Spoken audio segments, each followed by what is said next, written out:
Hello दोस्तों, welcome to my channel. दोस्तों आज मैं आप लोगों को एक ऐसा टोनर बनाना सिखाऊंगी जिसको यूज़ करके आप लोगों को एक कूलिंग इफेक्ट आएगा।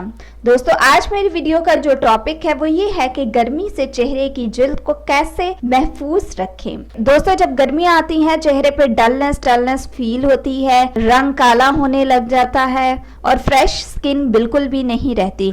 तो आज मैं आप लोगों को एक ऐसा टोनर बताऊंगी जिसको लगा के कोई नुकसान नहीं होगा बल्कि फायदा ही फायदा है। दोस्तों वीडियो स्टार्ट करने से पहले मैं नए आने वाले यूजर से रिक्वेस्ट करूंगी कि वो हमारे चैनल को सब्सक्राइब करके जल्दी से बेल आइकॉन के बटन को प्रेस कर दे। वीडियो पसंद आए इसे लाइक और शेयर करना बिल्कुल ना भूलें। अब मैं आप लोगों को बताती हूँ कि इसके लिए जो आप लोगों को इंग्रेडिएंट्स चाहिए हैं वो क्या है।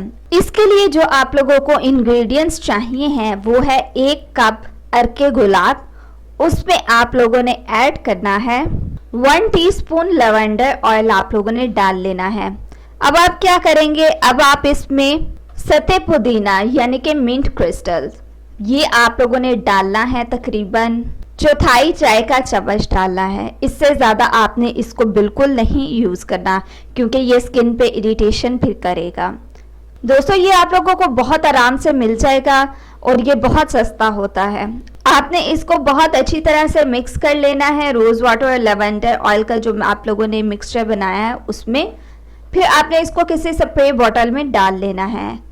जब आप इसको लगाएंगे तो आप लोगों को बहुत ही ज़्यादा कूलिंग इफेक्ट आएगा यानी कि सर्दी सी फील होगी।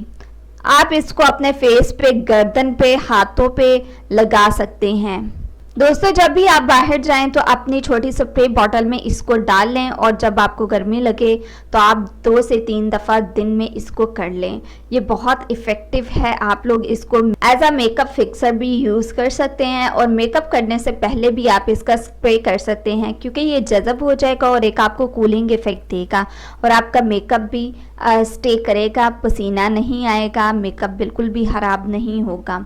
सो दोस्तों इसको आप लोग ज़रूर ट्राई करें। सो ये थी आज की मेरी टिप, मेरी रेमेडी। सो मज़ीद वीडियोस के लिए हमारे चैनल को सब्सक्राइब करके जल्दी से आप लोग बेल आइकॉन के बटन को प्रेस कर दें।